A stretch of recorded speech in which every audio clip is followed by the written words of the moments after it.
comment vendre plus cher et gagner les appels d'offres, littéralement les rafler. Salut, c'est Can, le gentleman motivateur. Aujourd'hui, on va se pencher sur un super sujet que j'adore. Si tu es comme la plupart des freelances, tu vends certainement ton temps. C'est-à-dire que pour une tâche donnée, tu as un temps que tu vends à ton client. Alors c'est vraiment pas une bonne pratique, même si elle est pratiquée par la plupart des indépendants. Pourquoi ? Alors, quand tu crées quelque chose, bien entendu, tu passes du temps et c'est important de savoir quel est le montant minimum que tu dois vendre, une prestation, mais ta prestation ne doit pas être basée sur le temps, mais surtout sur la valeur que tu crées. Si tu as une spécificité qui est extrêmement rare, t'imagines bien que tu peux la vendre beaucoup plus cher. Si tu résous un problème qui est très important, très dérangeant pour ton client, t'imagines bien, encore une fois, qu'elle a beaucoup plus de valeur que si tu proposes quelque chose qui n'est pas vraiment, qui va pas vraiment l'aider tout de suite. Pour te donner un exemple très parlant, prenons l'eau. Alors, ça coûte combien l'eau ? Tu vas me dire, ouais, l'eau est gratuite, je tourne mon robinet et j'ai de l'eau. Et tu auras raison, c'est pas vraiment gratuit. Mais si tu vas dans un supermarché, ça va te coûter quelques centimes. Si tu vas sous la tour Eiffel, ça va te coûter 2 euros. Et si tu vas au bord de la plage, ça va te coûter quoi ? 3, 4 euros, peut-être même parfois plus. Et si je te disais que j'allais te vendre de l'eau dans le désert, tu penses que je pourrais te la vendre combien ? Si tu as vraiment soif, je pourrais te la vendre 200 euros. C'est exactement la même eau. Alors ce qui est important, c'est vraiment la valeur que tu crées et pas forcément le temps que tu vas passer. Et c'est même pire que ça, c'est-à-dire que si jamais tu es quelqu'un d'extrêmement performant, que tu deviens meilleur et encore meilleur à cette tâche, ça veut dire qu'en théorie, tu vas passer moins de temps. Tu devrais faire quoi ? Baisser tes tarifs ?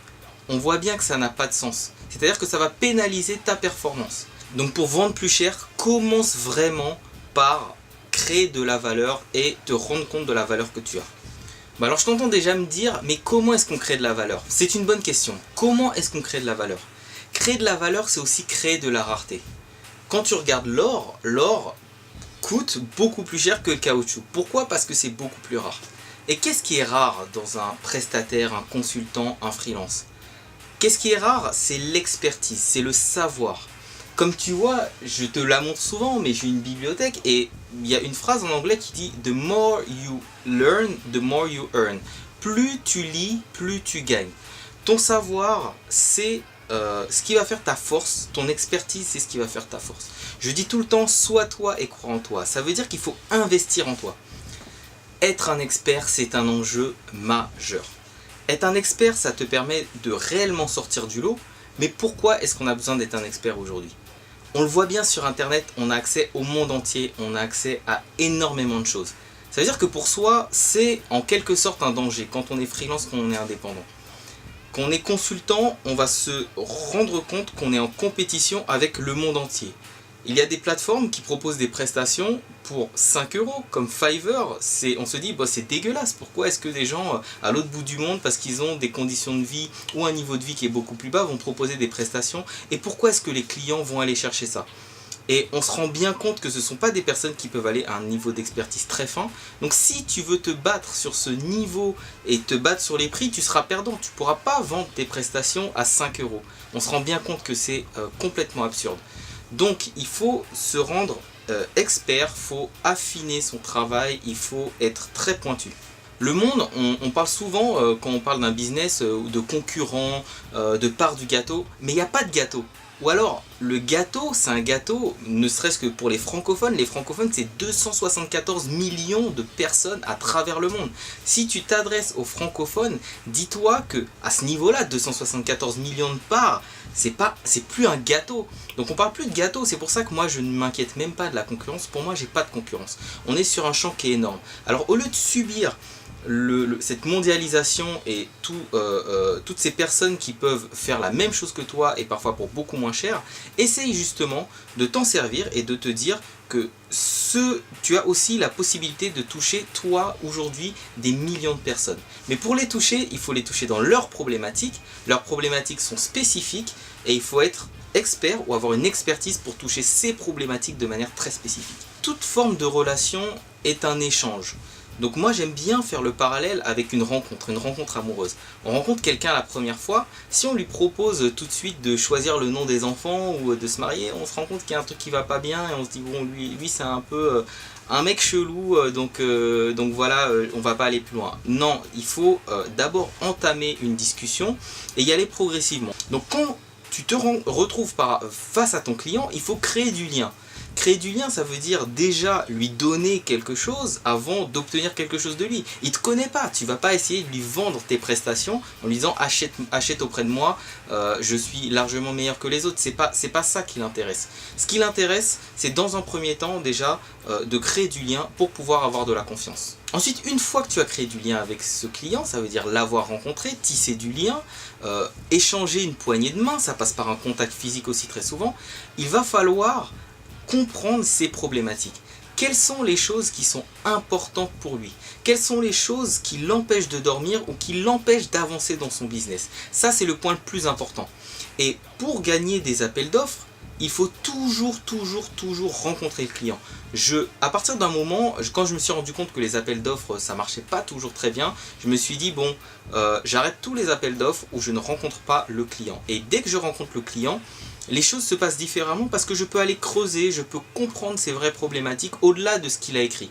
On exprime toujours ce qu'on veut, mais c'est pas forcément ce dont on a besoin. Quelqu'un qui dit je veux une perceuse, c'est pas forcément une perceuse qu'il veut, c'est peut-être un trou dans son mur. Et il y a peut-être 1000 manières de produire ce trou et de faire ce trou dans le mur. Et moi je suis l'expert, donc je suis censé apporter la méthode et pas juste obtempérer par rapport à ce que me dit le client. Je suis là pour comprendre ses besoins. Donc quand je me mets dans cette posture-là, de poser les bonnes questions, de vraiment rentrer dans la compréhension de son business, très souvent je me démarque déjà de mes concurrents, de mes confrères, parce que là je vais creuser et je vais peut-être soulever des choses auxquelles ils n'auraient pas pensé. Et je me positionne d'un coup en tant qu'expert et pas juste en tant que prestataire qui obtempère. Alors pour compter pour son client ou son prospect, il faut donner quelque chose. Moi, très souvent, lors de mes premiers rendez-vous, je donne une information importante, voire capitale. Donc je me renseigne un peu sur ce client. Je peux lui donner des informations en lui disant par exemple, je me rends compte que vous n'êtes absolument pas sur les réseaux sociaux et qu'il faut créer de l'engagement avec votre cible pour pouvoir lui vendre quelque chose ou pour pouvoir créer un lien beaucoup plus fort, etc., etc.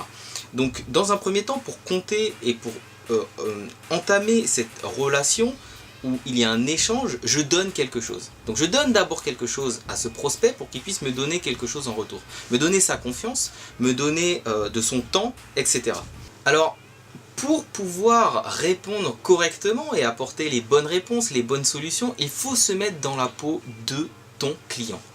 Quand je dis se mettre dans la peau de ton client, je fais souvent des exercices justement sous forme de workshop pour que mes propres clients se projettent dans leurs besoins, les envies de leurs clients, des gens qui veulent toucher. Il faut que tu fasses la même chose. Ça veut dire que quand tu penses à ton client, il faut que tu te dises si j'étais à sa place, qu'est-ce que j'aimerais avoir? Quand on est freelance, quand on est consultant, on apporte des solutions, on est dans du service. Donc le service, c'est quoi? C'est on répond à une problématique, on apporte une solution, qui en général est une solution existante, mais surtout on apporte notre solution qui est censée être une solution idéale pour la problématique de ce client. Donc il ne suffit pas juste de lui dire oui j'ai la solution idéale, il faut parfois pouvoir lui montrer, lui prouver. Et alors une des méthodes, des techniques qui est intéressante, c'est pouvoir comprendre l'avant du client et l'après. L'avant c'est qu'est-ce qu'il a, qu'est-ce qu'il vit, comment il se sent.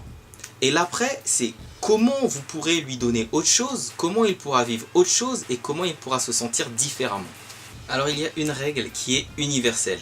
Ton client, ce qui importe le plus pour lui, c'est son temps et son argent. Alors non seulement il ne veut pas en perdre de l'argent, il ne veut pas perdre son temps, donc c'est une bonne nouvelle pour toi, tu sais au moins sur quel levier tu dois appuyer. Mais surtout il veut gagner plus d'argent et éventuellement gagner plus de temps. Donc si tu peux tourner ton offre et lui proposer quelque chose qui lui fera gagner du temps, gagner de l'argent, tu as déjà gagné quelque chose. Me concernant, il y a alors ça fait déjà un petit moment, mais c'est un exemple assez parlant. J'avais un client donc, qui voulait un site et donc il me propose un budget. Alors je crois que c'était un budget de 10 ou 12 000 euros, quelque chose comme ça. Il dit voilà, c'est ce que j'ai pour faire mon site. Et par rapport à ce dont il avait besoin, ça me paraissait pas assez important. Donc dans un premier temps, ce que j'ai fait, et surtout qu'il m'a mis en compétition avec 3 ou 4 autres personnes.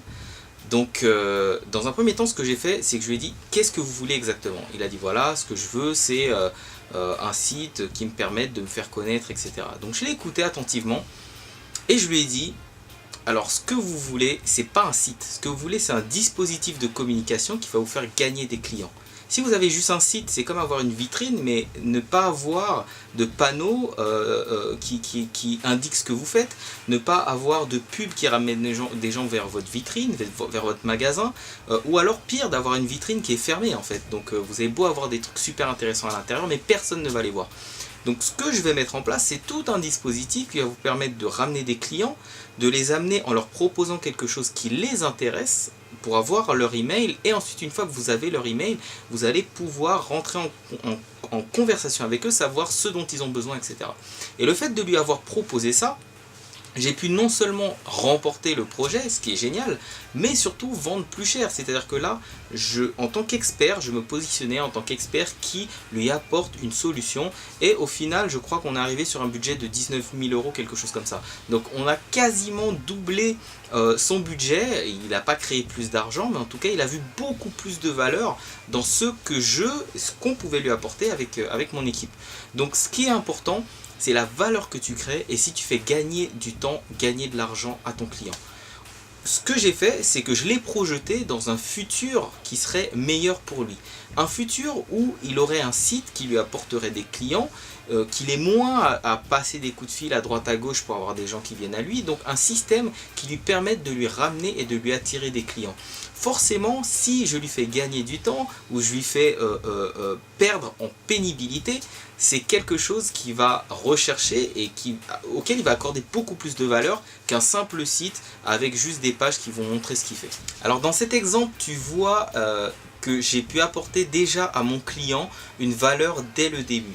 La relation, si je lui avais demandé d'acheter ma prestation sans rien lui donner, la relation est déséquilibrée. C'est comme si je lui demandais de se marier avec moi avant même d'avoir fait connaissance. Donc pour faire connaissance, ce que j'ai fait, c'est que je lui ai apporté déjà une valeur concrète. Je lui ai apporté la connaissance et la vision de ce que pouvait être un site efficace. Une fois qu'il a compris ça, une fois que déjà je lui ai apporté ce savoir, ça lui a permis non seulement de savoir exactement où il en est, ce dont il a besoin, mais surtout ça m'a permis de balayer toute la concurrence, tous mes confrères. Désolé les gars, mais vous balayez d'un revers de la main. Pourquoi? Parce que quand quelqu'un arrive et lui dit voilà, je vais vous faire un site avec 10 pages, avec une newsletter, etc.